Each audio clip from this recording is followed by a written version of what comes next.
morning, everyone, and happy Valentine's Day. Feel lovely.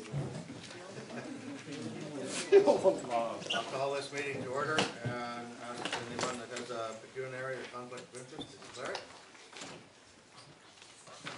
Seeing none, we have no minutes, we have no delegations, no correspondence. We're here to discuss 6.1 is the report number 10. This report was requested by council and brought to the meeting and received and referred to this meeting for discussion. So this time we'd ask the CAO to take us through report number 10, 2012. Mr. Mayor, on a point of personal privilege, I think you know how I feel about the discussing the Orbital plan after the January 30th resolution, so I'm going to excuse myself from the table for the part of the discussion that refers to the Orbital, and then I will come back for the part that talks about alternatives, just because I want to be consistent with how I feel, okay? If people want to stay, that's up to them, but you know how I feel about discussing this matter, given the resolution of the 30th. But if I sit at the table, I'm enabling it. And this report was requested by council. Yes, sir.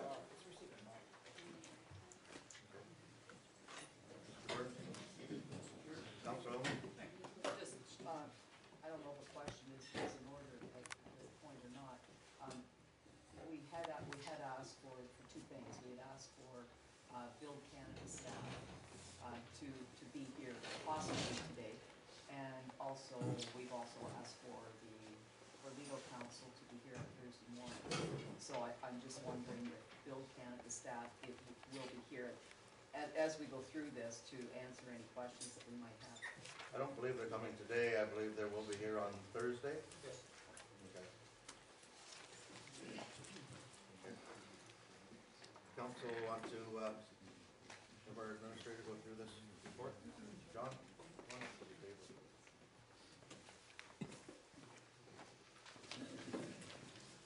Good morning. Remember, it's Valentine's Day.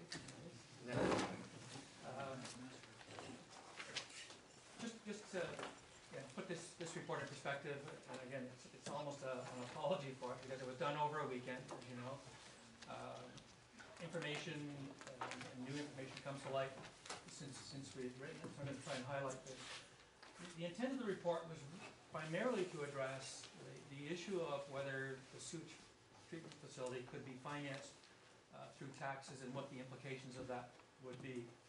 So Janet was able to run some numbers on the two alternatives that we currently had, which was the full build and partial build.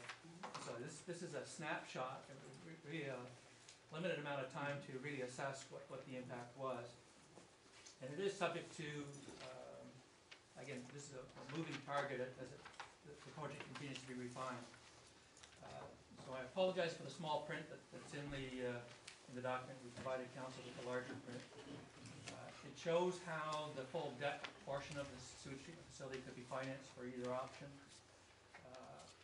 and shows the amortization periods, 5, 10, 15, and 20-year periods, and how that would impact on a $100,000 assessment, and on a average home assessed at $214,000.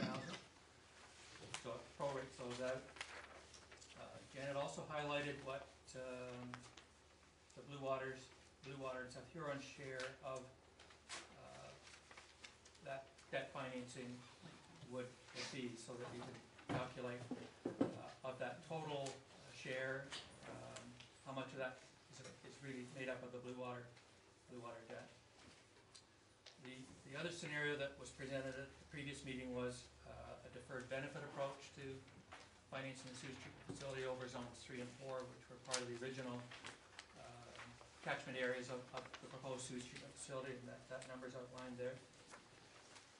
The next part of the report really tried to deal with the issue of life cycle replacement, and this is where the first qualification I need to make. One of the approaches that when I was looking at over the weekend was do we have to provide for the full engineering costs for a life cycle replacement?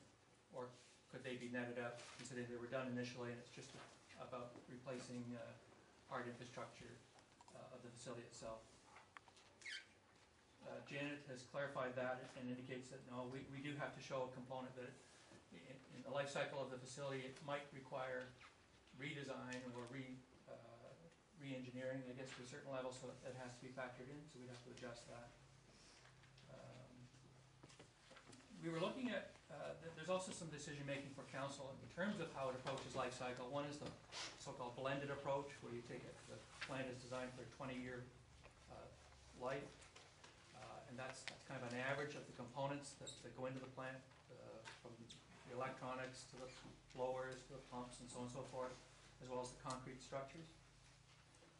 Or take an apportioned approach, I guess would be the other term, where there's a certain life cycle to so that the various components of the facility, and they're outlined on the third page, fourth page of that report, which shows process equipment 30-year useful life, process electrical 40 years, so on in there. So that decision on how council, and actually this is a joint board project, the joint board would look at trying to deal with the life cycle replacement. One of the components that council expressed an interest in was about innovation and revenue generation options, and this just highlights some of the key components that have been designed into the facility that is currently on hold, with a solar PV system that could generate hydro that you could sell into the grid and so on and so forth, subject to a FIP contract. Effluent heat recovery that's used to save on producing heat for the building. You capture it from the effluent system. Blower heat recovery, on-site sludge management. It's broader than just those. Those are some highlights, but there's a green roof proposed for the facility that saves on heating costs and cooling costs in the winter. It has a positive, what do you call it, positive impact on the environment in terms of producing energy. And it saves on roof replacement life, oftentimes the case, whereas it's an exposed roof, it is subject to UV rays. There's also the design of the internal components of the facility are all energy efficiency driven, including the motors, lighting, windows, doors, exterior lighting, and so on. So those components have been built in, and they have to be reflected in what we believe will be reduced operating costs from an energy perspective.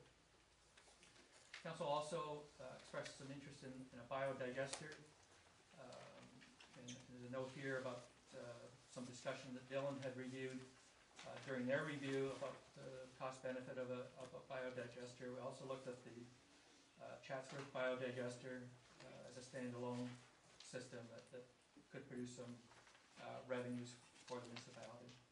To be honest, we didn't have a lot of time to really explore that any more fully than what we have. Sludge management, and this was trying to address the issue of the sludge that is accumulated in existing lagoons and how it might be dealt with. The plan for the facility that we currently have in front of you includes the conversion of existing lagoons into a natural wetland for the final polishing of effluent and so on. And it incorporates the use of, sounds like a biological test here, solar bees, which are aerators. They're really just solar powered aerators that activate the sludge. And they're very similar in their design to a blue frog. They're different designs, but much along the same lines. We didn't have a lot of time to explore. I think it was indicated that through the environmental assessment process that Dylan went through and the joint board went through, it explored a lot of alternatives, and for various reasons the joint board narrowed down on a single system that it was recommending. Somebody, I think it was Councillor Scott, had mentioned